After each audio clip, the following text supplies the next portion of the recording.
इस तरह से गोपियों का मन कन्हैया के बिना लगता नहीं। रोज किसी न किसी बहाने से जसोदा मैया के पास जाती हैं, अरे तेरे लाला ने आज माखन चुरा लिया, किसी का कंकड़ मार दिया, भीग गई, अनेक बहाने करके जाती रहती है। इस तरह से बड़ी सुंदर सुंदर मधुर लीला करती हैं। हर साल दीपावली के बाद अगले दिन सभी ब्रजवासी इंद्र देवता की पूजा करते हैं। अच्छा देवता तो गिरिराज जी हैं, गोवर्धन है, इनकी पूजा करवानी चाहिए। तो सभा लगी हुई थी, नंद बाबा सब बड़े बड़े गोप बैठे थे। कन्हैया पहुंच गए, बाबा प्रणाम करो, बेटा चिरंजीवी हो, भैया आप कथा सुनो, 10 मिनट तक आप सब लोग मुंह बंद कर दो, गोवर्धन पूजा होने वाला है, कोई बात नहीं करेंगे, हल्ला नहीं करेंगे, शांति से बैठिए। तो कन्हैया जाके नंद बाबा की गोद में बैठ गए। बाबा इसे बड़ी तैयारी किसके लिए हो रही है, बड़े सजावट हो रहे हैं, सफाई हो रही है, इत्र छिड़के जा रहे हैं, सब क्या हो रहा है, बड़े बड़े मिष्ठान पकवान बनाए जा रहे हैं। नंद बाबा ने कहा बेटा इंद्र देवता को हम लोग पूजा करते हैं, उसी की तैयारी चल रही है।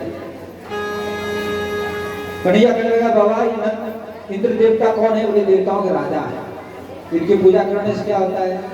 तो इनकी पूजा करने से वर्षा करते हैं, अनाज होते हैं।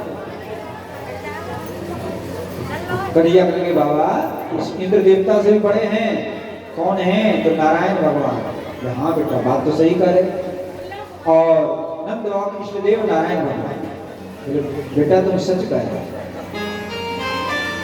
तो बाबा आज रात में कोई स्वप्न आया, स्वप्न में 4 भुजाधारी देवता आए। अरे बेटा वो नारायण भगवान, तुमको दर्शन किया? हाँ बाबा दर्शन किया। और बाबा हमसे कह रहे थे कि इंद्र की पूजा बंद करा करके गिरिराज गोवर्धन की पूजा करो। और देखो बाबा देवता ये भी कह रहे थे इंद्र की पूजा करते बहुत दिन हो गए, लेकिन इंद्र ने कभी दर्शन नहीं दिया।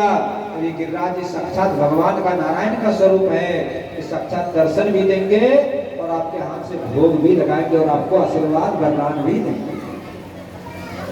नंद बाबा करेंगे भैया कन्हैया ठीक कह रहे हैं। जब जब हमारे ब्रजमंडल में विपत्ति आई, आंधी आया, तूफान आया, बड़े राक्षस आए, तो कन्हैया के ऊपर सवार होकर के हमारे नारायण भगवान ने हमारी रक्षा की। कन्हैया को बोले कन्हैया के ऊपर हमारे नारायण भगवान आ जाते हैं और वही रक्षा करते हैं।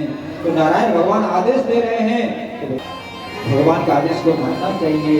और सब लोग तैयारी करो, अब इंद्र की पूजा नहीं करेंगे, सब लोग गोवर्धन चलेंगे, वहीं पर गौ पुष्टि यज्ञ होगा, गिरिराज जी को 56 भोग लगाएंगे, अभिषेक होगा गोवर्धन पर्वत का। सभी ढिंढोरा पिटवा दिया, नगाड़ा पिटवा दिया कि सभी ब्रजवासी सुंदर सुंदर मिष्ठान पकवान व्यंजन बना बना के अपनी बैलगाड़ी पे, चमड़ा पे, सब पे सजा सजा करके